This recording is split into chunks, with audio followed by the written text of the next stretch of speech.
not Albright. She decided she needed to amen that in her own special way. She said, "You got that right."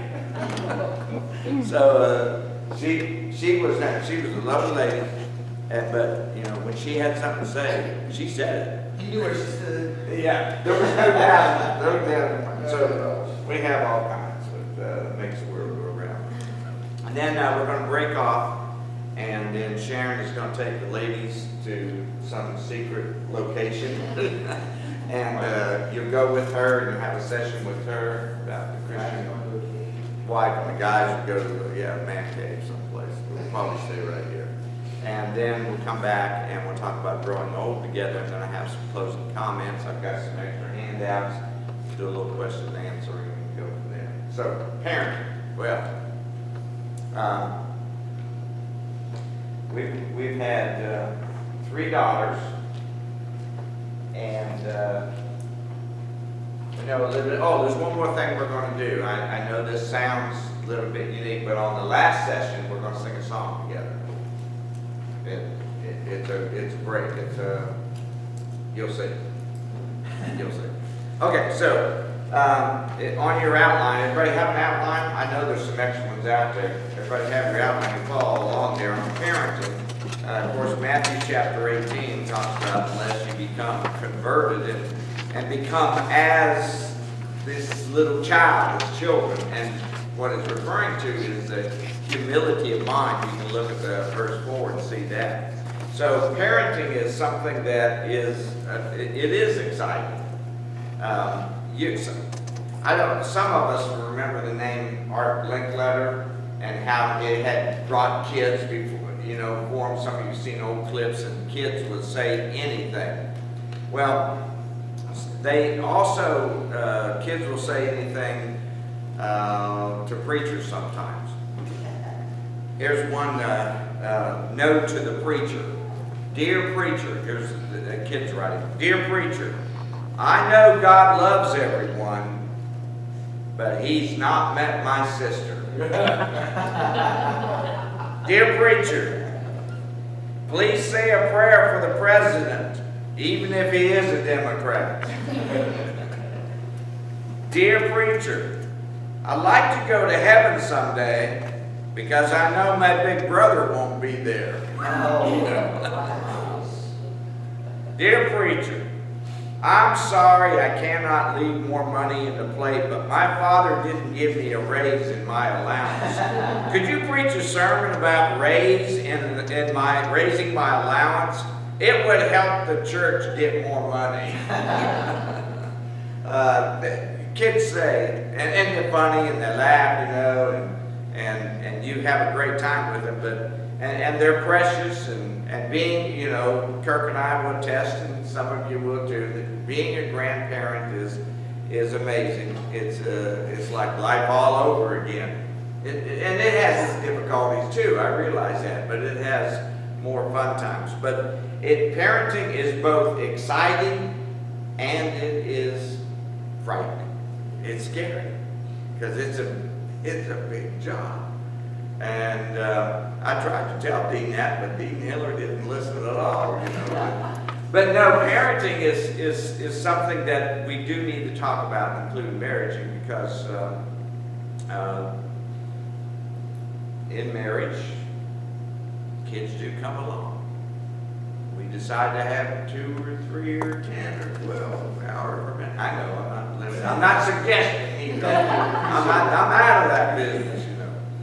But here's 4 things here on being a parent. It means this. First of all, it means time and energy. And you have to expect that. I mean, time and energy. And we know that if we've raised children, if we have grandchildren, it takes time. And it takes a lot of energy to train and to bring them up. Sometimes we just flat get caught up in our daily chores, whether we're working full time or have other responsibilities, and we get, and we're all guilty of this. We don't spend enough time, and we get caught up in the daily chaos and forget Who's living in the same house? Besides us adults, there are kids that are living in the same place. So nurturing takes time and it takes energy. Second thing is discipline. You can be firm without being rigid. I mentioned last night, my form of discipline, just, what did I say? See if you remember. I said, not the snot out of them, because Sharon loved them to death, hopefully change it. So that shows you there's two extremes, but there's different ways and different attitudes that we've been brought up with. But in discipline, you can be firm without being rigid. You can be a teacher without being a boss. But discipline is needed.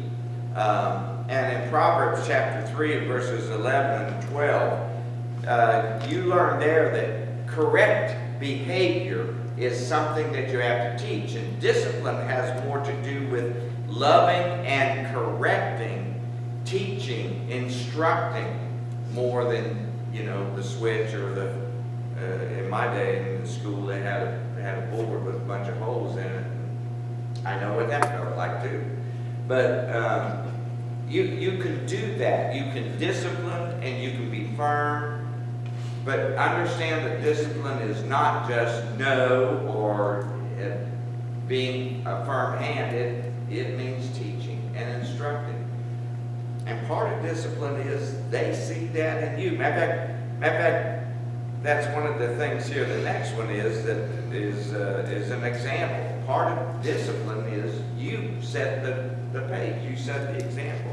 I gave you a handout sheet that were 12 rules of raising a delinquent child, because children are going to rebel. You have to know this. Children are going to rebel. I don't care how good they are, what grades they get, how loving they can be. They're going to rebel. It's going to happen.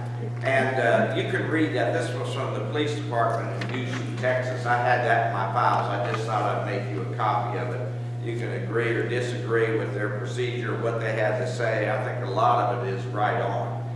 But take that as for what it's worth to you. The third thing that being a parent needs is example. Example means simply there's a pattern that they follow. You're the pattern as an adult. That children, they're in the home. You're in the home. Mom and dad are in the home more than any place else. I know later on, school is involved and there's other adults and there's other peers and other pressures that go along. But in the home, you have to be the pattern that they observe. And observation, looking at things, is an effective tool. That's a way that you learn. You see, teaching is not just what I'm doing here, and that is running my mouth off here. Verbal. Teaching is not just verbal. Teaching is not just declaration. But you have to be that example for them. And respect for authority, being honest, and having a work ethic. All these things they're taught, and they're a discipline, but they've got to see it. So it's not just hearing the words or reading it in a book. When they see it in the parent, that really sets the standard. And then the last thing I have down there is independence. That's part of it. And for me, I think that is. In case you didn't know, I mentioned Ray about flying. I'm not a flyer, and I think the biggest thing, at least for me, the biggest thing is I'm not flying that plane. I'm not in control. If I was in control, I'd feel a whole lot better. I mean, when Sharon, we were on a trip and Sharon drives and we do flip off because I get tired, she gets tired, so we flip off. But even when she's driving, I have to discipline myself to keep my mouth shut. And then it's just, I have to, because I'm not in control. If I was behind the wheel, and sometimes it blurts out, turn the signal light on, before you. She knows how to drive, okay? She's got a license. And she doesn't have as many tickets as I do either, so she's better experienced but I think that's it, is the control. And when it comes to raising children, you have to learn this. This was a hard thing. They need their independence. It's a tough thing to learn, and it's a tough thing to handle, because how much independence do they get? How far do you extend them? And I don't know. Sometimes we shelter them from responsibility and shelter them from accountability, and we think we're doing them a favor when we're doing just the opposite. I don't know the exact terminology or how it's been said, but sometimes a kid just needs to fall flat on their face. But we don't want to see them hurt. We don't want to see that. We don't want to see that. But sometimes that's the best thing. Sometimes the kids don't even react until they get, I'm sorry, a slap upside the head. Now, I'm not talking about literals, but and sometimes drastic things have to happen before they learn. So we encourage them to have a mind of their own and to make their own choices. We want them. We want them to grow up, be adults, and make good choices, make their own choices, but yet we won't let them make that choices, so it backfires. So we've got to give them some independence. All these things, the time and energy that's involved, the discipline, training, instruction, and the examples that would need to be, and then allowing them to fly, letting them go. And that's always, I think, about every parent has a difficulty letting them go. But these things, I think, are really important when it comes to raising children. Now, I have on your outline there, I have a thing under notes down at the bottom there, how to ruin your children, and there are 3 things that have been suggested by others. Ephesians 6 and verse 4 talks about don't provoke the children to wrath. I will say something about that in just a few minutes. But the anger that children have, provoke them to anger, is referred to, it's a response to legitimate discipline.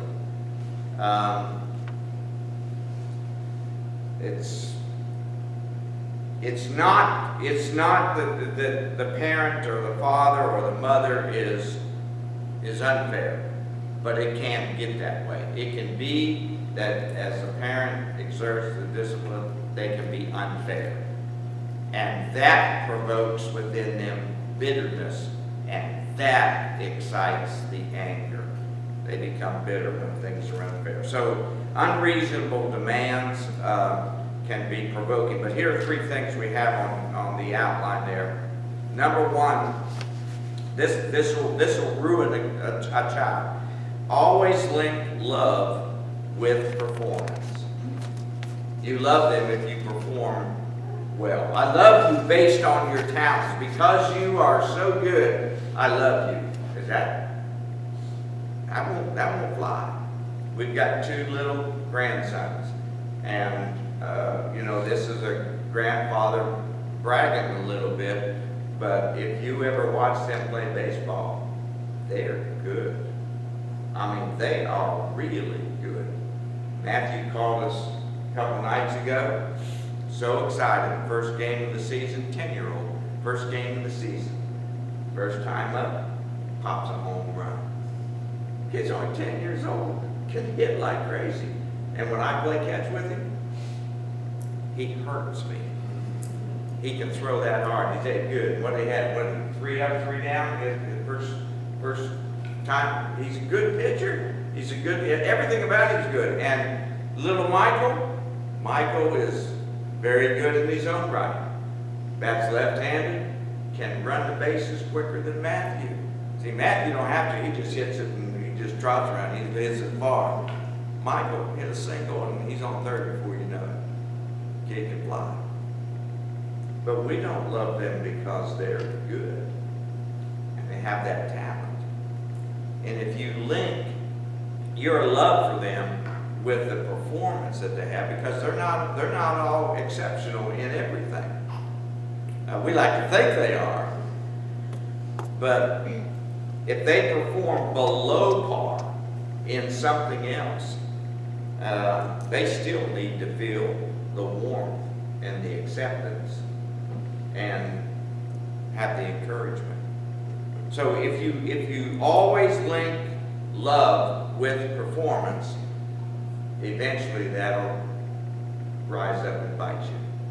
The second thing we have on there is expect the impossible. That'll ruin a child. If you expect the impossible, if you expect perfect obedience. Yeah, I know you like to think, this little baby, is going to be perfect little baby. He's going to obey every word I say. But perfect obedience is not going to happen. You cannot expect a 2-year-old to sit still. Right, Hillary? It's not going to happen. You try to get a 2-year-old to sit still in church for 2 hours. It's just not going to happen. It is a rare bird if you can do that. You cannot expect a 5-year-old to know the value of a $100 bill. Can't expect that. You cannot expect a teenager to think like an adult. Not going to happen. You can't expect a grown child to never make a mistake. Not going to happen. But perfect parents deserve perfect children, right? Not going to happen. There are no such things as perfect children. There are no such things as perfect parents. So expecting the impossible from a child, especially, we had 3 children. All 3 of the children are different. Educationally, you can't expect every child to make straight A's. Now, we have 1 child. Well, we had 2 children. Pretty good students, scholarships, everything. But not all children are like that. You cannot expect that. Then the third thing is that'll ruin a child is if you major on minors. If you major on minors.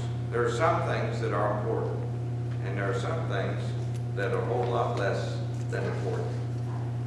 If you have a petty, negative outlook and are critical of every little thing, of their friends, of the church, Kirk and I have dealt, if you come home and you have bad things to say about somebody, believe me, those kids know. They may be in the other room, but they know and they hear you. And when you talk about the world, you talk about the church, you talk about their friends, and dealing petty stuff, they will have a negative attitude. Parenting can honestly be called the ultimate challenge.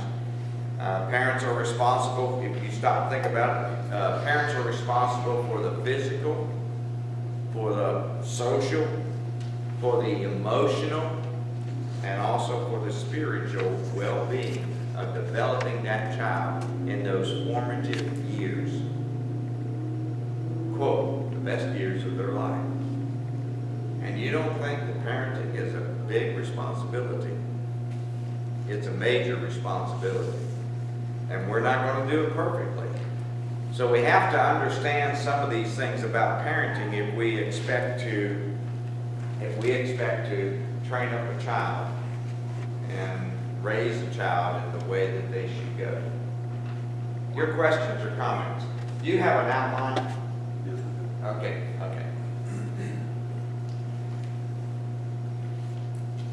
Any questions or comments about parenting? Yes? Of course I have a question. I'd be totally disappointed if you didn't have a question. So when it comes to, I've got 2 questions. One has to deal with the independence question in regards to how much rope do you give the child? How do you determine that? Because it seems like it's fluid with different. Oh, it is. Absolutely. Obviously, children are different in every way. They may start off, oohing and ahhing the same, but it doesn't take long to see attitude. It doesn't take long to see, how well they listen and and follow instruction. It doesn't take long. So children are, so you can't set a standard and say this is the way it's going to be for everybody. I wish that was the case, but that's not the case. So but you do have to, like a better term, you do have to play with it. Because I can't set a standard, no one can set a standard in between you and your wife and maybe a little grandparent influence every now and then helping. You have to rely on other people because they've been there, done that. But I can't set a standard. You just have to play with it. Part B is, or anybody else have input for Dean? Now's your chance. Karen? As far as the independence part, that's what you're asking. Yes. Our youngest daughter and her husband have done a fantastic job training their kids to be independent very, very early. I'm not sure how they were able to accomplish it, but they were. Our 3-year-old chooses her own clothes, gets herself dressed, fixes her own snack. If something goes wrong, she cleans it up. You know, I mean, if it's Cheerios, not the torn shoes, probably not, but they're just independent in so many little ways. And you can just see her light up because she did it. You know, and it's not, you know, if they say, you know, clean up, then they know what that means. And, you know, her shoes get put away, their toys get put away. And it's just amazing for me to watch how they've been able to train them. And so much of it is consistency and agreement. A lot of my problem with that with our kids was I wasn't willing to let them do it a little bit imperfectly. You know, like make your bed. Well, then make your bed, but this corner's not quite right, you know. Yeah. Oh, I have a problem with that too because it wasn't, because I was in the Navy. You made a bed, man. You made that corner just right, you know, click a dime on it. And when I saw that was imperfection, it was hard for me to keep my mouth shut. But part of it too was expectation, because I remember when Brindley was 3 or 4, I guess, and she was helping with the laundry, you know, helping, and Emily had a board set out on her bed, not a board, but a piece of cardboard, and she was teaching her how to fold her shirts. You know, lay it down, and then the sides fold up. You know, so, I mean, it was very planned as far as, okay, she can do this at this age. If I show her, if I, you know, accept her efforts, I mean, how much she keeps saying, how can you make that a little straighter, you know, and, you know, they can do it, so it's just amazing. So there's the time and the effort that is needed, but it also you start with baby steps. You know, you don't give them blowing out responsibility, but you start off with small stuff. I think you recognize when their frustration level kicks in. Yeah, you can. That's how it Yeah. changes per child. They will let you know.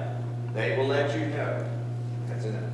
Or when you say when they get tired, yeah, and that happens a lot. I mean, I get tired, you get tired. And how do you act when you're tired? Grumpy. Well, their house doesn't at all give the impression of kids just love. Yeah, They're so they jump right in there. Yeah, over the years, raising 4 kids, same mom, same dad, same household, same environment. And every one of them's different here.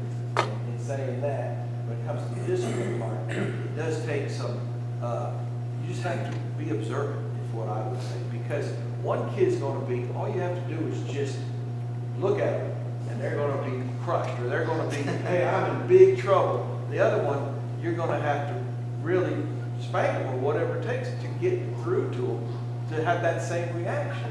And it's totally different in the household. And that makes it even more challenging as a parent.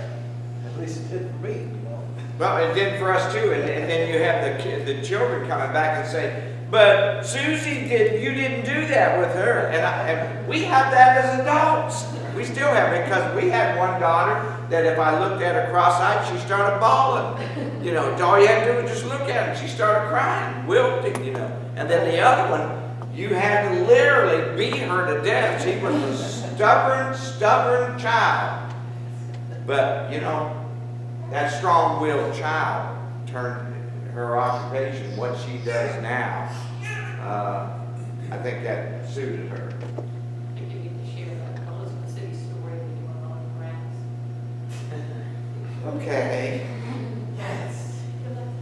So I'm mowing the grass outside. We're in our first work. Preacher left school, goes to Elizabeth City, North Carolina. Small congregation. I'm out mowing the grass. The girls are outside playing, having a good time, you know.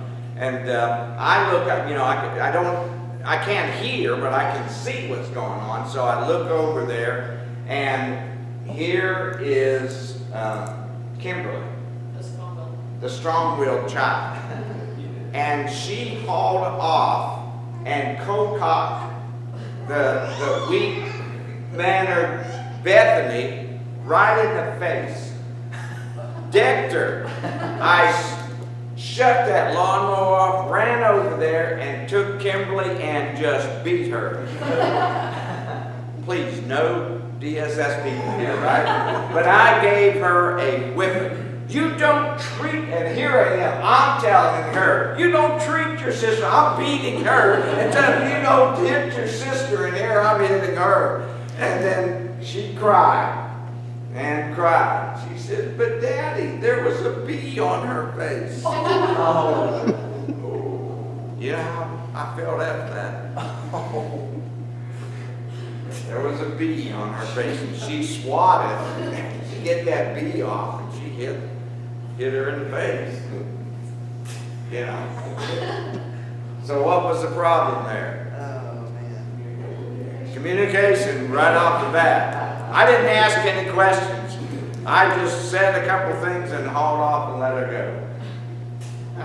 So. And you know, Rob, that brings up a point too, I think is very important, that some parents are good at and others aren't, and that is, it's okay to apologize too, because we make mistakes. So it's okay, when you make a mistake, I think, to apologize to the child, you know? I think, I mean, No, you're in my right. experience, I found that to be true. Well, Yeah. go with Ms., I was gonna say, like, maybe, it's okay to change your mind. Like, if you think they're gonna be old enough or able to do this task, but then you recognize, like, they're not ready, it's okay to say, okay, maybe we're not gonna try this, we're gonna try something different. Absolutely. You know? Yeah. And that's experiment. You have to do that with your children because you don't know until you try things. You don't know it. And you will fall on your flat face. And you will mess up as a parent. It will happen. Okay, Sharon, come on up here. Oh, you have something new? Oh, okay. You just scratched me.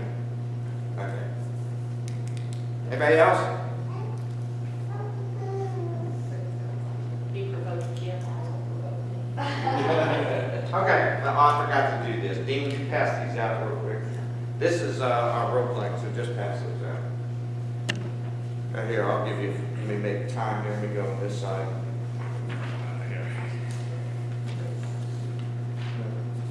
Okay, I said Sharon and I are going to do a little role playing. We've not done this before. Well, whatever, you separate it. Your fingers are better, more nimble than mine. My arthritis doesn't kick in. Okay.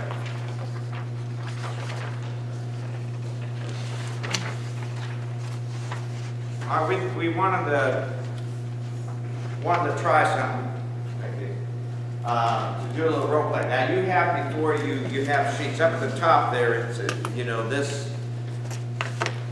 sort of thing. Here are some downfalls. What do I call it?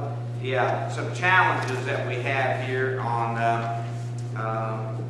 how children are provoked. See that passage, fathers provoke not your children, Ephesians chapter 6, to wrath. I mean, that goes for mothers too, okay? It's not, it is, I know dad, head of the house, and leader in the home and all that. I got that. But, I mean, moms can do it too. You can provoke children to wrath. Grandparents can provoke children to wrath. I mean, we all can provoke one another. You know, the words used again in Hebrews, you know, how we're supposed to provoke one another to love and to good works, or other translations say, stir one another up. Well, there's two ways you can do it. You can stir up for the good reasons, stir up for the bad. So, I want you to kind of look at this list. It's just a list of things. These are ways that we can provoke our children to wrath. And Sharon and I are going to do a little role play. Okay, now this is something, we've never done this before, so we're rookies at it, okay? But we're going to try a little role play here. And as we go along, I'm going to come back when we're done. I'm going to come back and I'm going to ask, oh, wait, where did I mess up? As a parent, as an adult, which one of these things did I mess up in? Okay? Are you ready?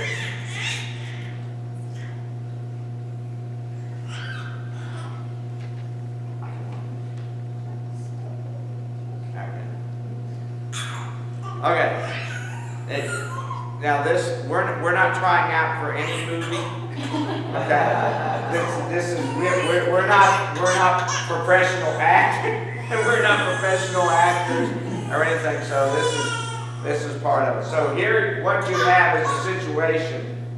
You have a daughter. This is my daughter. Okay. So I'm supposed to keep my mouth shut, but I like to give you a little information. Okay. Okay. How'd your day go to school? Oh, it was good. It was good. We had a physics test and I did good. Oh, how good was it? I got a C. You got a C. I got a C. That's all? Well, yeah, that's all I could do. I studied and studied and studied. And I was really proud of that. Man, you have trouble doing anything, right? I mean, you take a look at your sister. Your sister made straight A's in biology and in math, and you come home with a C. Why can't you be like her? I'm not my sister. I have more trouble with that. And Oh, you know, we talked about this before, and if I get better in physics, then you said I could have a sleepover. And I brought it There's up no from an sleepover. F You don't to get a C, sleepover. But I got it from an F to a C, and you promised. You said can I do could better have than that. I didn't miss that. You're your mother's daughter. Oh. Oh. But Dad, you promised that you'd have Not a sleepover. No sleepover. I don't want to hear any more of it. No sleepovers. No, that's it. Oh, no. You didn't do it good enough. All right. Slam the door. That camera's rolling. I said that was a Academy Award. That's at worst a Hallmark movie. At worst. Okay, real quick on that. That's only one segment. There's more to come. Sequel. Okay, so where did we mess up? Go ahead, here's your chance. You didn't praise effort. Huh? You didn't praise effort. I didn't. Comparison trap. You compare her to herself. Yeah. How about on your list here, which one is, I mean, you're right. Number one, obviously, it was unfavorable criticism. Why can't you be like your sister? It ain't gonna happen. Just not gonna happen. Come from the same parents, but you're gonna have a lot of differences. And more than likely, your kids already know, if you've got one child that gets really good grades easily and one that doesn't, they already know that. They sure don't want to hear it from you two. I got me. 8. Okay, dissatisfaction with children's effort. I expect perfection. If one can make an A, why can't you? What's a C? That's mediocre. But believe me, boy, I was happy to get a C. I can still play baseball as long as I got a C, but that's the only thing I strove for. That shouldn't say that, but that's it. Number 5. Backing down on your word because I promised her a sleepover. Yeah, and she did her best, and I backed off. I made a promise, and then I reneged on that promise. You can't do it. Once you make a promise, I promised, like Krista, granddaughter driving the car. Yes, 5 o'clock tonight, I'll take you out and we'll practice for an hour driving the car. But she comes home and has a bad day or whatever, and I say, well, we're not going. You know, if you make a promise, I didn't make a promise with any stipulations. I said 5 o'clock, we're gonna drive the car, and take her out and drive the car. Then you've also got a captive audience. Huh? Then you've also got a captive audience to discuss behavior. Yeah. Now you're giving away one of my trade secrets. You ride me in the car, I've got you. Okay, so let's do something else too. Let's do the, let me think which one other we're gonna do. We're the restaurant. Okay.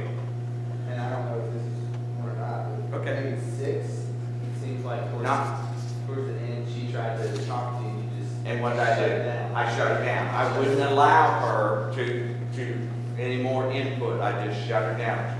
And a lot of times, you know, you just gotta listen. Remember I said that last night, listening? And I didn't want to listen. I didn't want to hear it anymore. Just shut her down. That's it. You're right. That was enough. Okay, now we're at a restaurant. We're at a restaurant. Yeah, we might have 1 or 2 kids with us. At a restaurant, yeah, I mean, really, at a restaurant and you have a couple kids, I know what you're going through, you know, but let's say there are 2 or 3 there, so we're at a restaurant. There we go. We're at a restaurant sitting at the table. Hey, Dad, what are you gonna order? Dad? Hey, Dad? Can I have a milkshake today? Can I have a milkshake with my meal? Dad? Dad? Robert? Dad, I'm gonna order cheese fries instead of regular fries today. A milkshake and cheese fries. Is that okay with you? Dad? Dad? Dad? Dad! Will you just leave me alone? I'm just asking you some simple questions. I'm too busy to mess with that. Just, you know, make your own choices there. I don't care. Okay, I'm ordering a milkshake and cheese fries. That's all I want. Double cheese fries.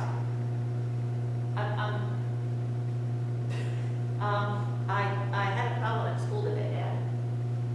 Dad, I wanted to talk to you about this problem. I had a big problem at school today. Can't you see I'm on the phone? Can you be quiet just a minute? Oh, I got something important too. Is that phone more important than me? Am I more important? What? Am I more important? Do I have to listen to you? Can I do this and then get to you? You know what? I just lost my appetite. I'm waiting in a car. Okay, get out of here.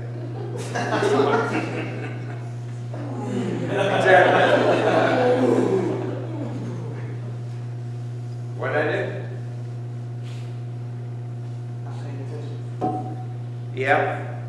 And, yeah, I ignored her sincere question. Can I have a milkshake?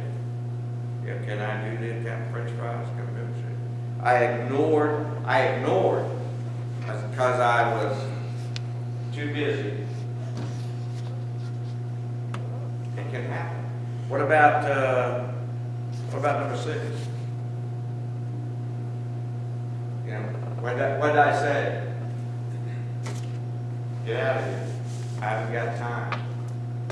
And even if I didn't verbally say it, I obviously showed it, right? Talking on the phone. There are ways that we can, correct those things. I mean, parents are going to mess up, and I think Joe had an excellent point, is saying you're sorry and going back and say, you know, I messed up. And we all have to do that. But see, that, if you do that with a child, what does that say to that child? If you go back to the child and you say, you know, I messed up. I'm sorry. Try not to let it happen again. It's What? an example for them when they mess up. It is an example because that's one of the important things they've got to And there's also see. forgiveness. They know that if I express it, you can build that communication and there's forgiveness. Yeah. It shows consistency at the same standard that as far as, that goes as far as admitting you're wrong, is not only there for them, but also for the parent as well. Yeah. So consistency is not, well, I have to say sorry every time I do something wrong, mom and dad can mess up and they get off because they're the Yeah, parent. because they're the parent, they don't have to say, I'm sorry. Yeah. No, and these are hard lessons even for adults to learn. It's not just training the child, but it's also training the adult. Because as we grow older, see, we never stop growing. And, you know, I'm 70 years old, never gonna stop growing. You continue to grow. That telling people how old I was, didn't I? It slipped right out. But you continue to grow. I'll keep my mouth shut otherwise. But you never stop growing. And, you know, and so you learn and you get better and better. I mean, those are some things I think as far as parenting. Listen, any other questions or comments before the ladies go off to their woman cave, Joe? You know, one last thing is, with apology and with any of these things here, we need to be able to respect each other, child-parent relationship. You still can discipline that child if you have to. You still have to teach that, but this is still have to have a mutual respect for each other. The child should respect the parents, vice versa. You need to respect the child too. Or you will be provoking them. Absolutely. I think that number 3, inappropriate punishment, you know, children are provoked to anger when you cross that line. Especially if it's for some, let me put it this way, you understand it, for some insignificant mishap. You know, sometimes children, they accidentally do things wrong. They have to be appropriate in that. I think, Rob, I think this is going to become, it's being analyzed and surveyed in the technology age that we are in. And I'm thinking today, you know, you go to a restaurant and you see parents on their phones, the children on their phones. I think she had a bad day at school, and she had you as a captive audience, but you were on your phone. Whether you had a problem at work you were still solving, or you just were on your phone. And in today's age, what happens is they don't even try. They see that you're not interested, that you're not all about them. You have not put them, not the Full center attention. necessarily, right, but, and they just shut down. And there's no, and I see it in the families that I teach, there's no communication. And it's killing our society. It's killing what our children become because they don't know how to communicate and express themselves as teenagers and adults. And I think it's a different way children are provoked. You know, we used to just provoke them to anger real instantaneously because we didn't do that. This is almost a silent, and I wonder if it is turning into the suicide rate. But that was my question. Okay, if a child just keeps ignoring and no communication, and then over a period of time, what's going to happen? See, that just piles up and builds up, and then they explode in some totally inappropriate action. Totally, I mean, and injure other people, and just, you know, or with a car. I mean, just a number of things can happen because it started over and it just kept building up. And you see that happening. What's interesting about what Pam said is that, at least in the experiences that I've had with teenagers at camp, is that because of what takes place in home, that lack of attention, it does lead to that. And the irony is that the parent is ignoring the kid, and all the while also has these other things in place in the kid's life to try and keep that kid safe. But because of the lack of attention, the kid says, well, I'm going to go get it from someone else, somewhere else, somehow. And the irony is the very thing the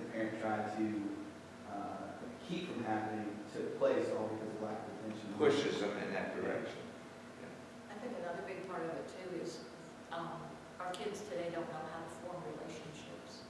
You know, the relationships are not there from a very early age. You know, parents are busier and busier than ever, and the technology is there, and even when kids at school are together in a group, they might be texting each other, not talking to each other. And so when they're looking for this attention, they're looking for a relationship, but the people that they're trying to form relationships with don't know how to form a relationship either. I think that's very much at the crux of a lot of our issues. Relationships are just not there, not there. Yeah, I notice a lot, because I teach, so I see a lot of kids, and I call them screen kids. It's obvious the kids that are screen kids, because. What, I missed that, call one kid. Screen kids. Oh, Kids okay. who like are in front of a screen from day one, and that's like their babysitter or whatever. Because I think parents don't recognize, they think, well, I know how to communicate, I know how to have a relationship with people, so they must already innately know how to do that. And so kids come into school, 5, 6, 7 years old, and they know how to do things. They can do daily activities, no problem. But they can't express themselves. They can't repeat back what I say. They can't do certain things that you would expect them to do because they've never been taught to. And the parents think, oh, that's fine, they can do daily activities. Well, yeah, sure, they can because they've had to their whole lives by themselves, pretty much. But they've never been taught how to have a communication with somebody else, go back and forth, Absolutely, see that a lot. See that in Bible classes in church. Screen kids. I remember that. All right, Dean, where do the girls go? Where do we